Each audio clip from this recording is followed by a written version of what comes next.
Hello and welcome to Web of Light. I am here with my co-hostess, Angie Dunju, and I'm Dr. Kevin.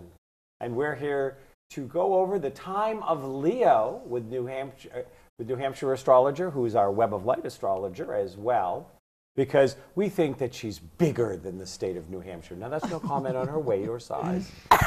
We just think her personality is bigger than the state of New Hampshire, which is why we've brought her national, none other than Dorothy Morgan. But before we start to find out what's going on in the time of Leo, what's up? What's going on? What's going to be shining your shoes this month? Shining your shoes. Shifting your shimmy. So? You're going to be part of it. I'm going to, you know what? We're going to have a good time. That's always a fun event. Oh, baby. We're going to go up to the Lakes region, right at Weirs Beach. The community center is right over the little bridge around the little traffic circle up on the hill. It's like a portion of the building is the fire department, so we'll be safe because firemen are there. What town is it in? Laconia. Weirs Beach. Laconia, Weirs Beach. Weirs Beach, Laconia. Now, so I want to ask a couple questions about this because you've been doing this event, and this is an event that Angie's been doing before I can't say before I came in the picture because I came in the picture at the beginning. I just disappeared You've been for a while. around and then he disappears, yeah. I know, I've been around forever. Today I might look at it. Been doing this. This will be the 8th year. So for 8 years, you've gone to Weirs Beach, Laconia, New Hampshire. Mm-hmm. You have done, now what's the name of this one? We just call it the Summer Psychic Fair. The Summer Psychic Fair. Yeah. And we just have a blast. And it's going to, and it basically, we'll find out from our Web of Light astrologer, Dorothy Morgan. But you're going to be doing it on the 22nd, and I'm pretty sure that the sun's going to go into Leo on the 21st. Might be the 20th, but I think it's the 21st. She'll correct me if I'm wrong. She loves doing that. And it's my job. It's her job. It's her job. It's my job. So, anyways, you're going to be doing this. I mean, just literally as the sun hops into Leo. I mean, was that intentional? No, and every year it's that same weekend. So probably every year. So every year it's probably in that same almost pattern, right? Yeah, and Leo's about sun and fun and play and creativity and. So. And we have it all. We have the labyrinth outside. People go and they walk a labyrinth and experience that. They come inside and have some nice crafts. I generally have 6 psychics at this event to choose from. All of them are at least nationally known. All of them do mediumship and other things. We've had Dorothy there doing astrology in the past. Different types of psychics, different atmosphere of types of people. It was funny because when I started to get this together 8 years ago, I honestly brought it in with the help of the area up there. And it was like a VFW or something. But then they were kind of like not really being there, so to speak. And so I just ended up saying, I'm just going to keep this going because it turned out to be such a nice function. We do presentations. The people that are already with us present and go up and do presentations. I'm sure you'll be doing one this year. Oh, I am. Well, you know what? Because have I told you this story about the time I showed up for the presentation in Minneapolis? No. So this is when I was doing a lot of like crisscrossing, and I was going to when they used to have the really big body, mind, spirit expos and blah blah blah. And those people, I mean, like I walked into a room that was like a grand ballroom. There were hundreds of people in this room, but my plane had been late. And they had to pick me up at the airport. They brought me in to speak. I literally put my luggage, there'd been some kind of like hours and hours delay. I can't even remember now, but I dropped my luggage. I walk up to the front of the stage, fresh on, look at all of these people, and realized that for the life of me, I can't remember what I was supposed to talk about. And it completely left my head. Planes and delays and blah, blah, blah, blah. And so I looked and said, I've got a pop quiz. And people looked at me and they went kind of like, okay. And I said, I had introduced myself and I said, what am I talking about today? Who can tell me? And somebody said it and I said, good. Well, I can talk about that. And I did my talk. Oh my God, perfect. Oh my God, so perfect. Because I would have never agreed to talk about something I couldn't talk about. I mean, I knew, I have all my talks in my head. I mean, I've done thousands of talks at this point. And so at the end of the thing, I weaved it into my talk. And at the end, I'm saying, and the audience was, laughing, and I was doing my usual stick and talking about something spiritual. And I looked and I told them, I said, I was serious. And I explained what happened and how I came there. And it was like almost a standing ovation.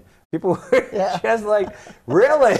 And like, hey, that's the way it goes. So tell me what my talk is 3 minutes before I go on. Yeah, well, they're very short talks, and you won't have 100 people there. Hundreds. There was an S on the end of that. Don't drop the S. How do you know we're not going to bring hundreds of people in there? Well, I dare you to show up in Laconia. Now, what day is this thing? 22nd. It's the 22nd. It's a July. Saturday. It's the 22nd of July. Okay. What time does it start? It opens up at 11. Okay. It goes right up until 6. 11 to 6. So I dare you to show up and prove her wrong and prove me right. I want to see hundreds of faces out there, okay? And I don't want them to be cut out, like pictures of like people from Friends and Mary Tyler Moore Show and other things like that. No, I want it to be real people. So, okay, chop, do your job. Okay, fine. But yeah, we have the presentations. We have an outdoor area that's a small little parking area. So don't get, if anybody does come to this, don't get like, where are we going to park? Because the front parking area is going to be closed down. But there will be a sign there that directs you to the back of the firehouse, and there's a huge parking lot back there. And also, there's a little park up there for the little kids to play with. If the kids are more than welcome. Everyone's welcome. It's open to the public. Free to get in. We have all kinds of good stuff. See, one of the things I like about Angie is she's such an optimist. You really think that people coming in are going to read the sign that says parking this way? No, they're going to stop and ask somebody. It's the 21st century. People don't read signs anymore. I think it's against their religion. But I'm just letting them know, because exactly. And then they see this, there's no parking for us, so where are we going to park? Well, forget it. Don't do that, because you'll be missing some good times. We'll have somebody there to tell you where to go. Who's going to volunteer for that? Depending on the day, it might be me. Of course, I don't think they're going to miss the top of the hill. And, you can see we have our banner out. We have our tents up for It's very easy to find. Presentations. Very easy to find, yeah. So I don't think they'll really miss it. It's just knowing that there's parking in the back of the building. Okay. Plenty of it. So how long is the talking for? We generally about 30 minutes, 30 to 45 minutes. Yeah, they're short because we like to keep them short and moving. Okay. Yeah. So I'm going to be talking on creating your own spiritual path. Your spiritual path should be yours. You came in. Don't let anybody else define it for you. Don't let anybody else give it to you. And don't let anybody else abuse you with what their idea of a spiritual path is. Because, as all the abuses we hear about, the one abuse we don't hear about often enough is religious abuse and spiritual abuse. And they happen, and they're more common than a lot of the other kinds of abuse, and happen all the time. So come on and come up to Laconia and find out how to create your own spiritual path and be the person you're here meant to be. How does that sound? Very nice. Now I'll get up there and she'll tell me something I'll be else. doing my angel creations, which is bringing people in to realize how easy it is to connect with your angels, your spirits. Now, are we going to let the astrologer talk? I'm not sure if the astrologer is going to make it, so if she does, definitely you can. Well, let's bring her on. So, I suspect she's already been on camera because she's been shutting things off. So we're going to move into this. Are you joining us on that day, Dorothy? I don't know. I can. I'm open. Come hi on guys. up. You're there. Hi, Dorothy here. Hey, so all right. I have nothing on the calendar for that day. It's empty. Come on up. All right. You come on up. I'll come up. Get some astrological insight. If you're going to find out about your astrology chart, you want to go to one of the best. And here she is. Thank you. Mm-hmm. Thank you. to speak about, just to speak on what you're talking about in your lecture there, and having your own spiritual path because it's yours, it's no one else's. This is the same thing when it comes to our astrology chart. We are the center of our astrology chart. We are the center. And you look out, because if you know an astrology chart, you can see it's always a round wheel. We're the center of that. I know the sun's the center of the solar system, but we're the center of our astrology. So no matter what we do in our world, we have to look out through our filters, which is the planets around us, where they are. That's what creates us as all different people. You and I are very different Geminis, even though we're both Geminis. And so we're the center, and nobody can tell you how you think, feel, or do anything, because nobody's in the center of you except for you. And the only thing an astrologer can get in there, because we can see how you filter your emotions, how you communicate, what your structure looks like, what your family life looks like. We can see that. So an astrologer can visit that place with you if you let them, because that's a really personal place to go. But nobody can tell you how to do anything. You have to figure it out for yourself, and that's where the center of being comes from. That's where God comes from, the center of who we are. It's always about checking in with ourselves and who we are and what we want to do in all of the choices that we make. So to have that, saying, trusting yourself in your own spiritual path. It's great to have people for teachers when you don't know something, but they still must make sure you have your own power, that you're not constantly depending on somebody else. Astrologer, reader, angels, anybody, you've got to be able to check in with yourself. So what we teach all of us in our own ways is self-empowering. And that is so important, that we don't give away what is ours to begin with. Absolutely. And there's a comment I want to make there, and I know we want to get into the time of Leo, but there is positive and negative aspects to a lot of different things that traditional religions and society, even government, has tried to make all bad because it doesn't serve them. And one of those is self-centered. And the thing is, there is the good version of being self-centered. You have to be centered into yourself, understand yourself, in order to move out into the world and be of service, true service. Yes. And, religion wants you to be religion-centered. Yes. It says it wants you to be God-centered, but that's a load of malarkey. Yeah. Yep. Because so much of what religion does is about preserving the religion. It has nothing to do with God. If it's Christian, it has nothing to do with Christ. Yeah. It has to do with serve our church, put in our collection plate, and be the person I'm telling you you're supposed to be, and instead of the person that God tells you to be within that center. That's why they don't want you to be in your center. That's why they try to make self-centered bad. Because when you talk to God and you mention religion, God laughs and then cries. Yep, self-focused, not self-centered. It's very important. And since we're going to talk about Leo now, and that's the same thing with Leo, because Leo rules the ego. So the sun loves that sign of Leo, hot, fixed fire energy, so it's very passionate. Leo starts on Saturday the 22nd of July this year. It's at 11:15.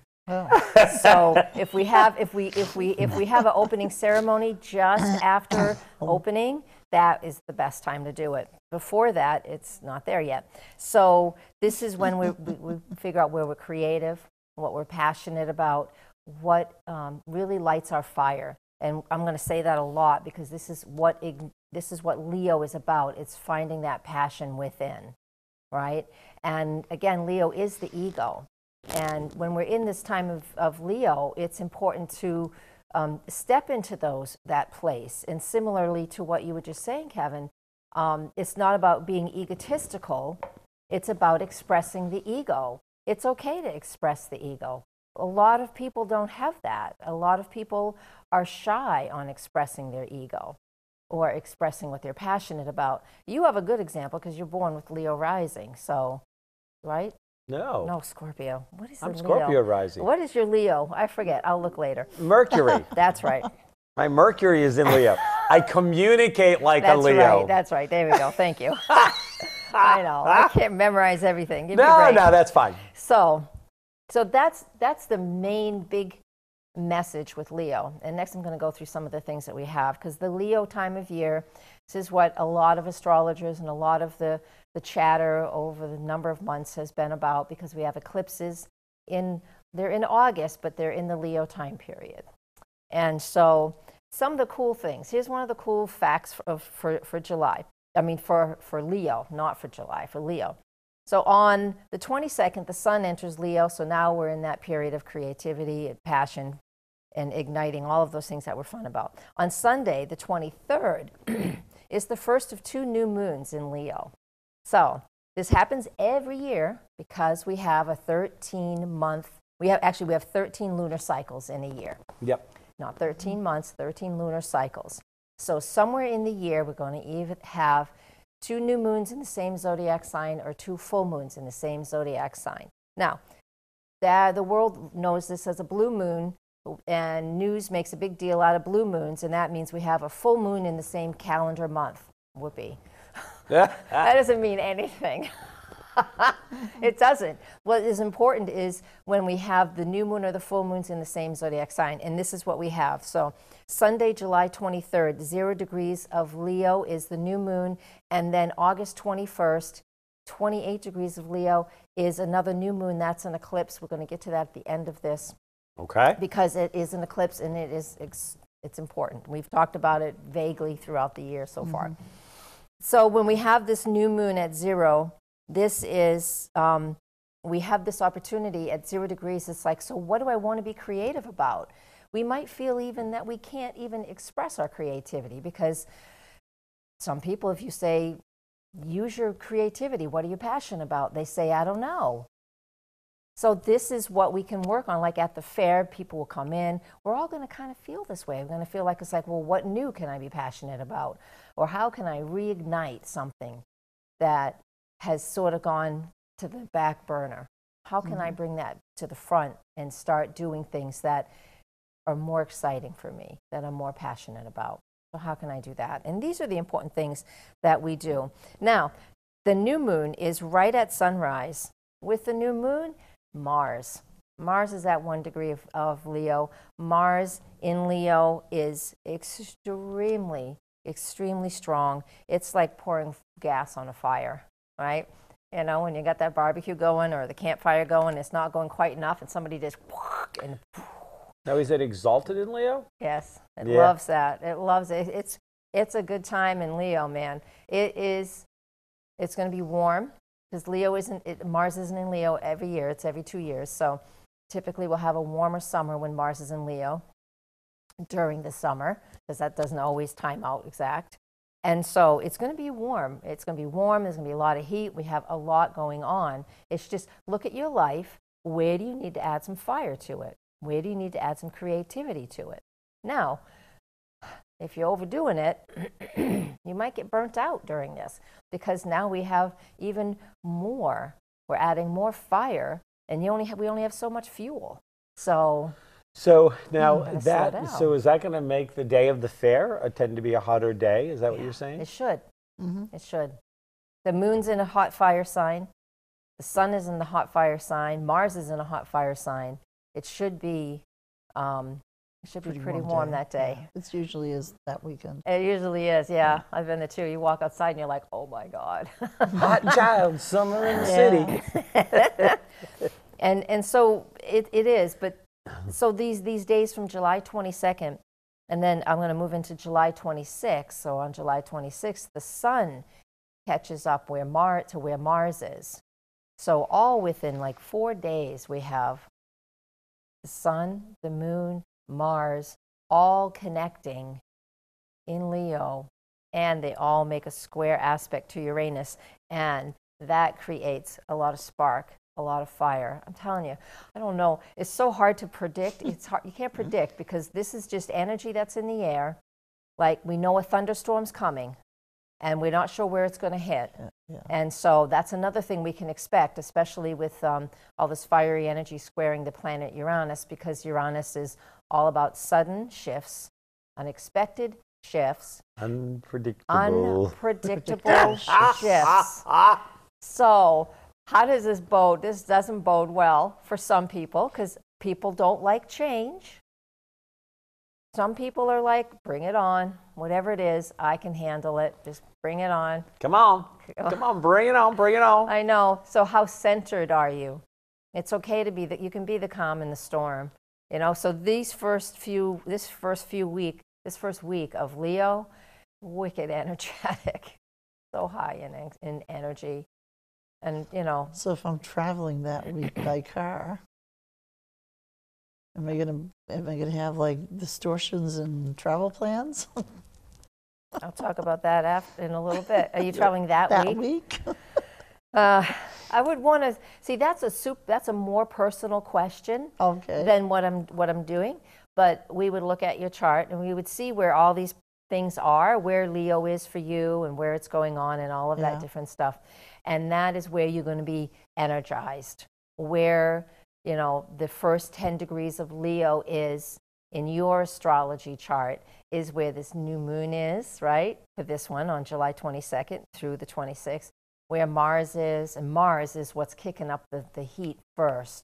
Slower than the moon, but it's fast enough where we notice it within just a little while, but it lasts longer. It's a slower burn. So I bring that up because I want the viewers to realize that looking at the daily sun horoscope is not all it is. There's correct. So much more to it. There's always more to it. I think the one thing that sun sign astrology, which is what horoscopes are, I think the best thing that does is get people interested in astrology. Because they'll either say, well, that's not me, I wonder why, and go pick up a book. And then years later, they finally discover why, because it takes a lot to study. Mm-hmm. But yeah, it is. All right, so that is what we got going on that first week. So the potential is amazing and what we can do with this energy. Be creative, find something fun to do, go learn something new. I mean, experience life, live some life, especially if you've been stuck. You have to do that. We have to. I think that's the way we have to use the energy, or things around us happen, and then if we're not in a good place, we're going to react to stuff, and that creates chaos.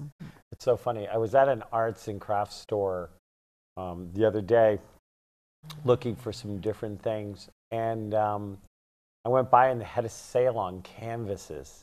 Mm-hmm. And I looked at them, and I was kind of like, it's been a long time since I've put a canvas up and I've done any painting. A long time. But I could hear those canvases calling to me. Mm-hmm. And I was like, oh, I'm not going to have time to paint. So I didn't get them. But now I'm wondering if I should go back. Yeah, maybe after October. When you don't have so much to do. Your fiance would appreciate that. I bet. I'm just guessing.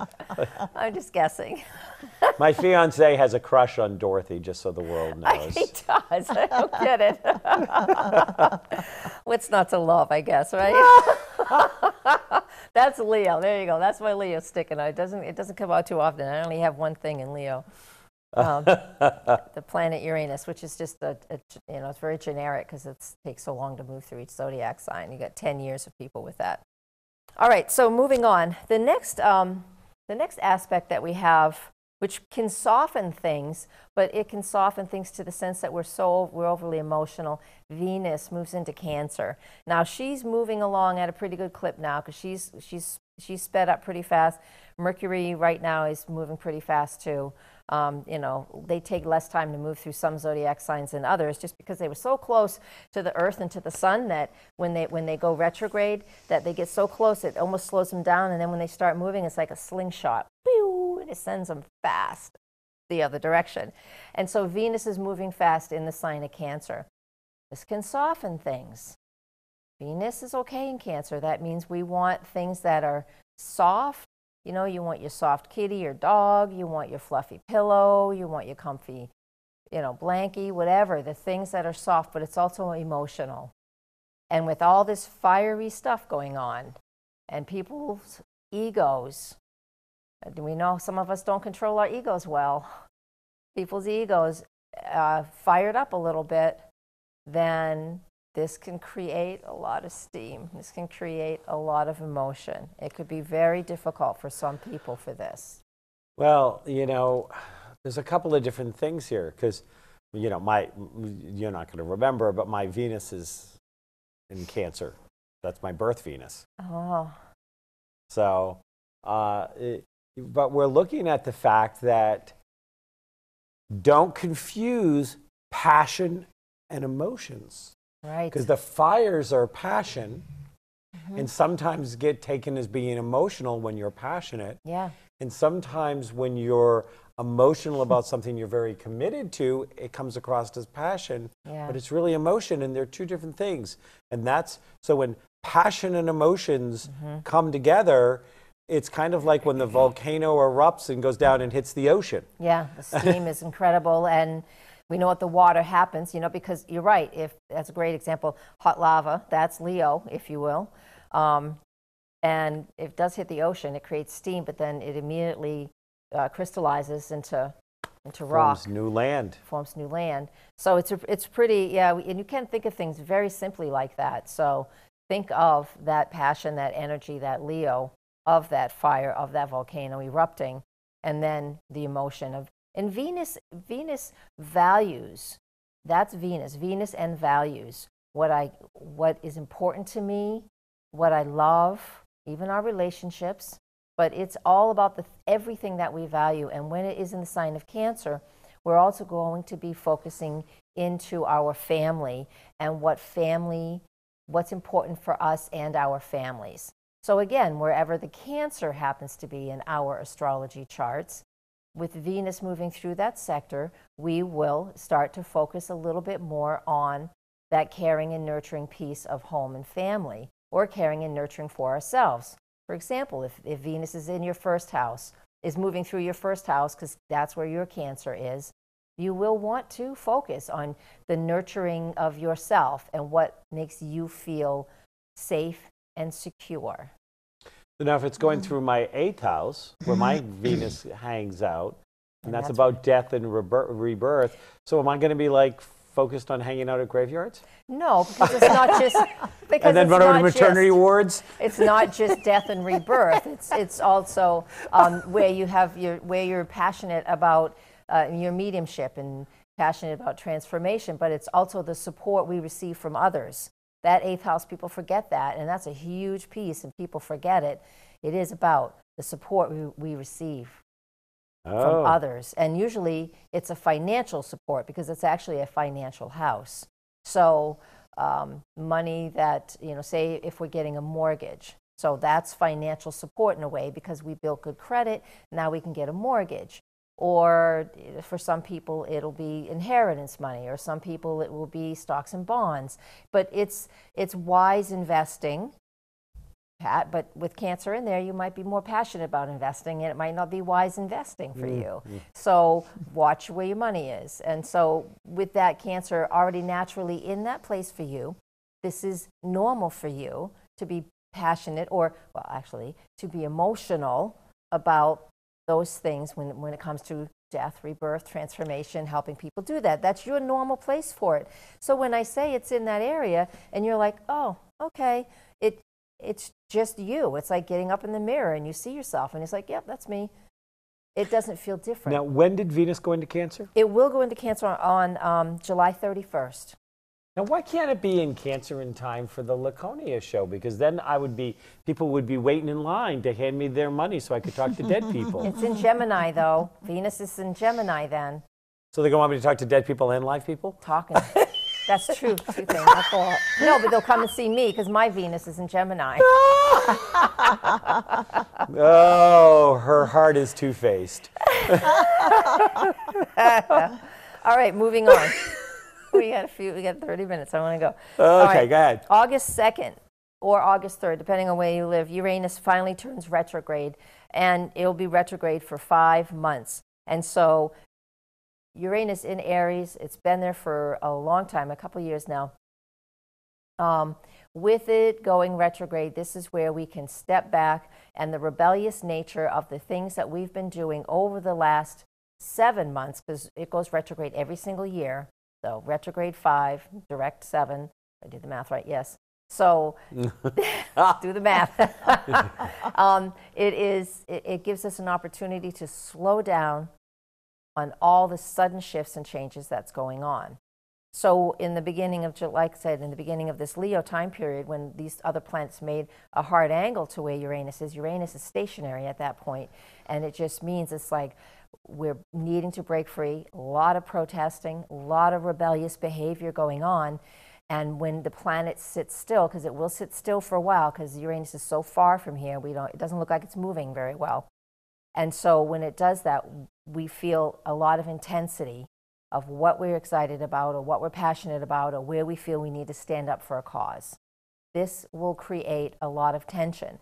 This is part of the reason why the eclipse that we have coming up on August 7th will be stronger, because Uranus is sitting still and we're not able to move anywhere, but we're feeling frustrated about the movement that we have, the things we have not accomplished yet.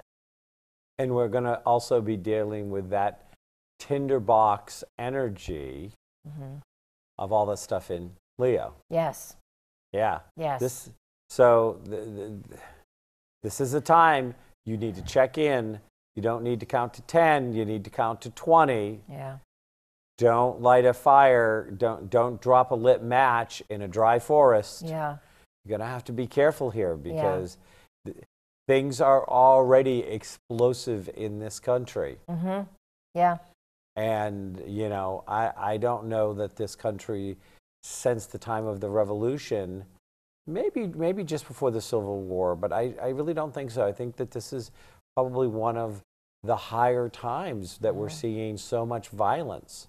Yeah. I mean, we go through periods of seeing violence and lots of protest and lots of movements and stuff like this, but maybe it's just media hype. But you know, we're seeing cities, blocks getting destroyed with some of this violence. It's related to the United States chart, the Sibley chart, and there are people that study that specifically.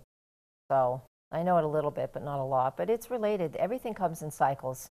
So we don't need to incite fear, because, again, what we can do, I mean, we can see these things going on, but, I mean, how personal are you going to take it unless you're really in the thick of it? Try not to allow it to feed your fear. You don't have to let it do that. Again, it's okay to acknowledge things are happening that are really not good. And, you know, it's that detachment. We can acknowledge it, but we can still remain detached, especially for people who watch the show that are sensitive. You guys who are empathic and extremely sensitive, it's important to figure out for yourself how to stay within the things that are important for you and remain detached from what you see around you. Doesn't mean you don't understand and you don't have compassion, but remaining detached is the way to do it. It's called loving detachment, and it's what it is. So you cannot feel so much stress around what is going on in our world. It's so important. The last time that the last time that Uranus was in Aries, I'm thinking that was World War I. 84 years ago. 80 years ago years ago from today? From today, so it would be... No. I can't even do the math in my head right now. It takes 82. It takes 82 years for Uranus to go all the way around. Yeah, 82. But when did Uranus go into Aries? 2 years ago. 2-3 years ago. 15, I think. 2015. Somewhere in there. Yeah. Yeah. I was going to say, because it's been there for a while. It's coming up to the end of its visit there. So that would be near then. So anyways, yeah, I mean, we can look that up. I don't have the big ephemeris with me, but yeah. But because I remember doing a talk around this, but the women's suffragette movement happened, the Depression happened, the world wars happened. There was a huge social change. And now that cycle's back up again. And we are in it. Cycle. I mean, and again, we know this eclipse coming up on August 21st is on Donald Trump's ascendant and on his Mars. His Mars is in Leo. He's a Gemini, but he's born, we've said it before, he's born on an eclipse. He's just 12 hours away from an eclipse, and which means he's here to really change. If you're born near any of these eclipse days, you know, you're somebody who really can change the world. And it doesn't have to be the world, it can be your world, right? And you really want to significantly make changes, because that means every 18 years you will go through a massive metamorphosis, because 18 years is the cycle of eclipses. They repeat every 18 years. And so 18 years ago, whatever Donald Trump was doing, if we went and looked up his history, we could see what he was doing, what was going on, and we will know not exactly, because as we go around 18 years, it's not a flat plane, it's a spiral. So that means we've learned, even though we come back to a similar location. It's a pattern. A pattern. And so we come back with new knowledge and new information, hopefully wiser. Some of us go up, some of us go down. So it would have been the Donald Trump of 1999. Yes. So whatever was going on then is the feelings and the emotions that he has going on right now. And so let's just bring this back to us. Whatever was going on around that time period, around August 7th, because I'm going to talk about that in a minute, and then I'm going to talk about the one on August 21st. So basically around August, 18 years ago, similar things going on. Even though we're not born on an eclipse, we are still here breathing, so we are still informed by these eclipses too. So I know it's so much. Astrology is so amazing. Wow. I love it. The patterns just continue to fascinate me. So August 7th, full moon lunar eclipse is at 15 degrees of Aquarius. So the sun's in Leo and the moon's in Aquarius. This is, I already mentioned the 18 years ago, but 18 months ago, think back to 18 months ago, what you were doing then, and this eclipse will help you to come to a completion of something. Full moons are about completing. Aquarius energy is the same as Uranus in that energy, so that means there is something shifting and breaking free, a new opportunity to find for yourself what is working and how you want to step into new energy, new enlightenment, or a new awareness of some kind. So this eclipse on August 7th is very strong for that. It's wonderful because it gives us an opportunity to be creative and ask our own question, you know, how can I serve? This is the best way to be a really great human being, is to do what you need to do, but then say, well, how can I serve the greater good? Mm-hmm. So that was February of 2016. Mm-hmm. Yep. And now August 7th this year, 2017. Yep. You know, I'm listening to this, I'm being quiet, but I'm looking at it and I'm figuring numerology in mind in 1999. Yeah. Had the same exact numerological energy as no 2017. Way. Right, because it's 18 years. It's a 9. Yeah. So of course, right? So yeah, Yeah. It's all one. It's based on one now. Right. And that's the new beginnings, figuring out what you're doing. Right. Because that's right. I'm listening to this and I'm going, that's all like. Because 18 months together. Right, 18 months, Yeah. 18 years. Yeah. Because in 18 months, you know, like I said, 18 months ago, so in February of 2016, we had a new moon at 15 degrees of Aquarius. This is why I'm saying 9 months after that, we had the first quarter moon at 15 degrees of Aquarius, usually within 1 or 2 degrees. And now, with this eclipse on August 7th, we have a full moon at 15 degrees of Aquarius. I know, a lot of astrology words. Basically, make sure it helps you to see what you need to break out of, old patterns, fixed energy, breaking away from what isn't working so you can open up and express your new creativity, new excitement in life. Mm-hmm. What is new and exciting for you, and how may I serve? Interesting, because I know exactly what happened in February of 2016. Yeah? Oh, yeah. Jeff and I made the decision that we were going to give 110% to making our relationship work, and we became a couple on Valentine's Day. Aww. Oh. That's so sweet. Because we had dated off and on for a few years, and then we were like, we just decided, we just Oh, knew that's in our wonderful. hearts that this was it for us. So Nice. yeah, Yeah. that was definitely a change time for me, because I did that whole and have done that whole relationship differently than any other relationship. Nice. You got to love that. Yep. So the question is that I offer with this full moon, the full moon, I'll read it, is like, we know something is ending, something is beginning. So what do we need to do now to step further into the goals that we have in our lives? These are opportunities to do that, opportunities to really empower yourself and move further into what it is that you want in your life. It's important to know and make choices, because I hear people so many times, it rings in my ears. My guides are like saying it really loud, because it's just like when people sit down and I see incredible things going on in their chart, and I say, what is it that you want? What are you passionate about? And when they say, I don't know, it's like deflating a balloon. It's like, then find out. We're not meant to sit here and twiddle our thumbs. Some people will, but Don't you that's feel okay. that they have to look at their truths and untruths Right, they have that to look surround them? Absolutely.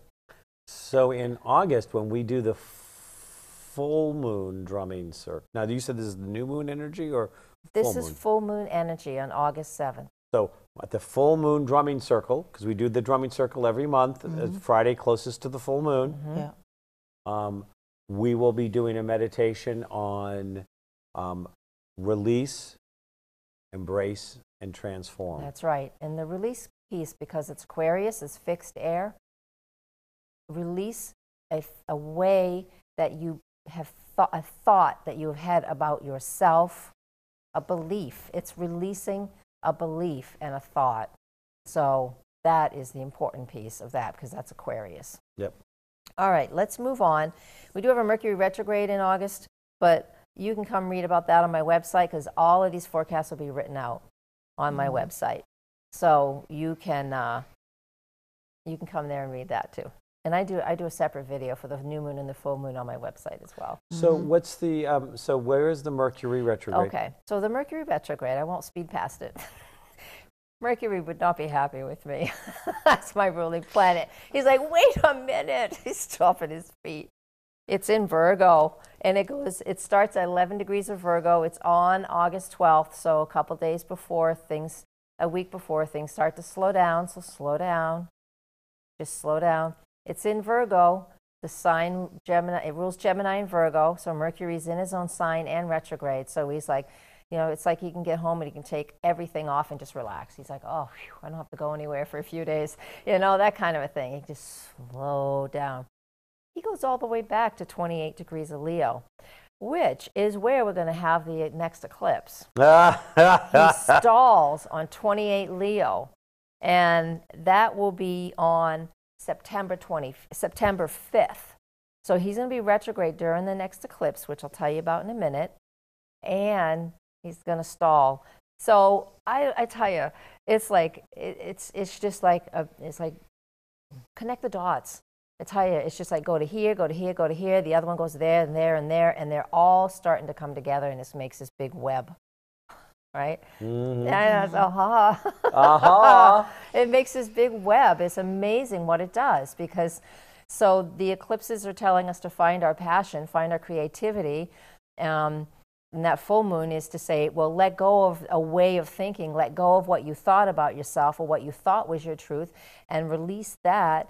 And then Mercury says, well, for Pete's sake, we could finally slow down to catch our breath, to look at some of the details, to look at what we really are doing or not doing that suits us. We're not going to say bad or good. It's just whatever is suiting us, and changing our path.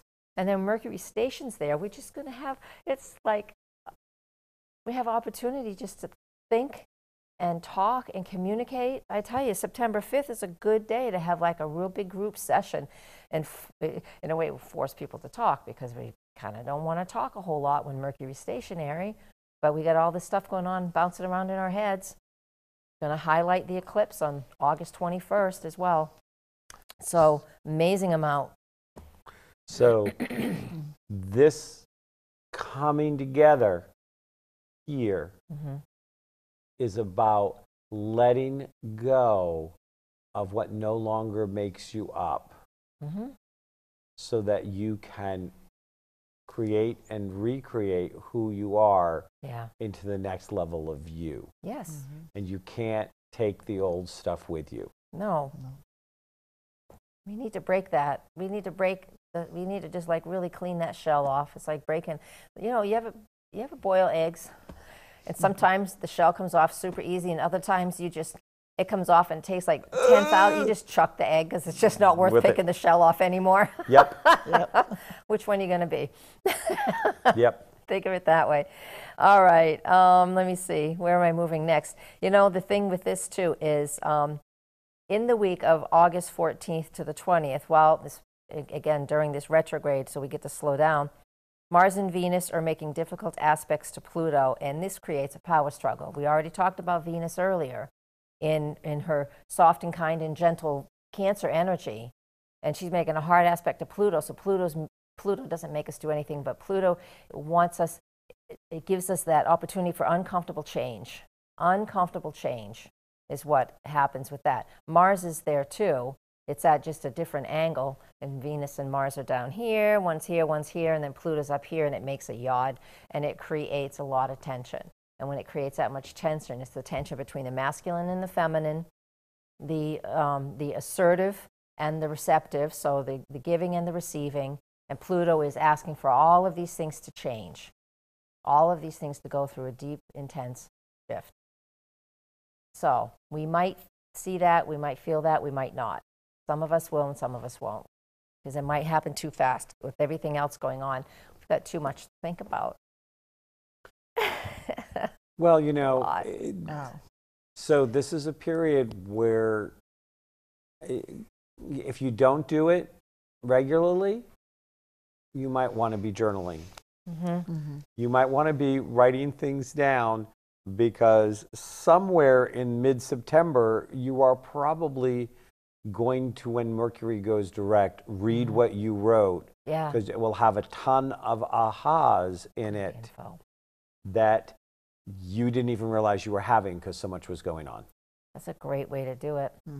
Yep. Some people have a hard time writing, but even if it's just a couple minutes, you don't have to devote hours to it, but just devote time to it.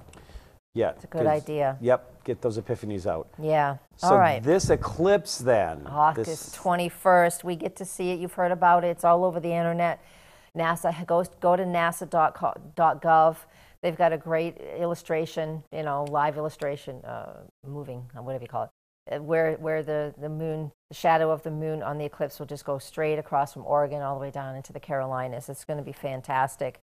With this new moon at 28 degrees of Leo, so it's about completion. I mean, it isn't a completion, but in a way, since we had the one at 0 Leo, and then we have an eclipse at 28 Leo, that's the beginning and the end of Leo. So this is bookending Leo, which just means, again, it gives us that heightened sense of why, what are we passionate about, what are we fighting for, or what do we want to, where do we want our life to go, and what does it need to look like? We know what is happening in the global scale. There's so much going on there. But with this, again, we set goals with Leo intentions. Like I already mentioned earlier, it's no different. It's just like we now have a whole month of Leo to even revise it even more. Where am I creative? What do I want to be creative about? Where do my passions lie? These are so important for us to ask ourselves these questions, so we're able to answer them. And if you don't know, start setting goals. Because remember, new moons start a new cycle, a new cycle. So in 18 months from now, we'll have a full moon relating to these two new moons, right? And one will match each of them. So it's important for us to look back, like you said, to February. It's important for us to look back to where we were. What did we do in February that is coming to a culmination with the August 7th eclipse? So we can think about, so we can prove it to ourselves, and you just made a good example. So when we have these eclipses on August 21st, then we're able to think about, it's like long-term goals, a little easier than just trying to come up with something. You know, it's like, well, maybe I'm just going to go paint. It can be more than that. This can feed our soul, feed the ego. Okay. So on the 28th, we may have some kind of epiphany about what our passions are? The 21st? 21st, sorry. 21st. Sometimes, 28 degrees of Leo, sorry. Right. Yeah. Sometimes, and I want you to remember this too, sometimes these things happen when we have eclipses. We'll immediately have a light bulb go on top of our head, right? Because I had an eclipse one year, I can't remember exactly when it was, almost 18 years. And I mean, it was my birthday, and I was like in a mood. And then all of a sudden, it was the eclipse, and it just, everything shifted in that moment. We do have moments like that, and it can happen that way. But for some other people, it doesn't always. Other people, it's like a slow stew. So hypothetically, when that eclipse happens, Trump may discover that his passion is really about lying, and that it's easier to do if he's not president, and we might get rid of him. Is that a possibility? I have no idea. I don't want to turn it into that. I want people just to think about what it is for them. I don't want them to get all riled up about him. But you said it's on his if it was on his ascendant. If it was on anybody else's ascendant, you as astrologer, what would you say to them? I would say, let's see. You have an eclipse coming up on your ascendant. First off, I would be really careful, because eclipses on the ascendant, because that is, it's our front door, which is our face. And he has Mars there. I would be careful of my not moving too fast in my actions. I would be careful of my actions, because you could actually just be moving so fast, because Leo, and so bright, because Leo is the sun, you're blinded. Have you driven into the sun before? You can't see where you're going. You could get in an accident, you could hurt yourself. It just seems like there could be, just be cautious, slow down. That's what I would tell people, because theoretically you can injure yourself during that. But since, or the truth, the light shines on the truth. So if you have been deceptive in any way, the ugliness is going to show. The ugliness will show, because there's no hiding it, right? We don't need electricity to light up that closet. Oh, that's going to be a good day. It'll be interesting. We are very interested. Yeah, we're all very interested in, and you know what? Nothing could happen. But I find that really hard to believe. Okay. I think we're going to see something going on that day. What's that date? It would be Monday, August 21st is the eclipse. 21st of the eclipse. Yeah. 21st. He needs to be cautious, and the truth comes out. Okay. So any closing thoughts? Because we're wrapping up. That was a lot of closing thoughts. That was a lot of closing thoughts. I think, well, and wherever it is, you know, and you can make it personal by knowing where it is in your own astrology chart, and you know how to reach me.